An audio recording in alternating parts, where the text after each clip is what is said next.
Labadiena. Akcijų rinkos ir toliau tęsia kritimą. Didėjančios baimės dėl kiaulių gripo ir atsinaujinęs rūpestis dėl bankų kapitalo traukia žemyn akcijų kursus. Oro linijų kompanijos tęsia 2 dienų kritimą. Farmacininkai skaičiavo kainos prieaugius, išaugus vaistų nuo gripo paklausai. Bankus tempia vakar pasirodęs pranešimas, kad Bank of America ir Citigroup reikia didinti kapitalą. Pabaltijo akcijų rinkose persidavė prastas nuotaikos iš užsienio biržų.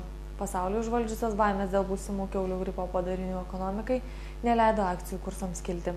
Vilniaus vertybinių popierių biržos indeksas krito 0,04%. Šiandien buvo stabdoma prekyba 5 pozicijose dėl akcininkų susirinkimo. Tačiau tai netrukdė pasiekti daugiau kaip 1 milijono litų apyvartos, kurios pusė priklausė Invalda akcijoms. Antrą prekybos sesiją užsienio tarpininkas superka šias akcijas, užkeldamas kainą iki leistinų ribų. Po prekybos paaiškėjo TEOLTA sprendimas mokėti 23 centų dividendus.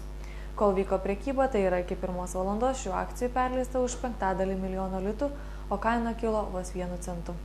Rygos vertybinių popierių biržos indeksas augo 1,39%. Dėka kelių tiesioginių sandorių farmacijos kompanijos Grindex akcijomis bendra biržos apyvarta perkopė 131 tūkstantį latų.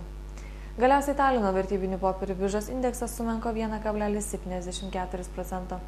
Didesnė apyvarta išsiskyrė tik Esti Telekom. Jau po prekybos buvo pranešti kompanijos Baltika pirmojo ketvirčio nuostoliai, kuriuos jau ryt turėtų įvertinti rinkos dalyviai. Nuo iš viso biržoje perleista vertybinių popierių už 291 tūkstantį eurų. Šiandien naujienų tiek, iki ryto.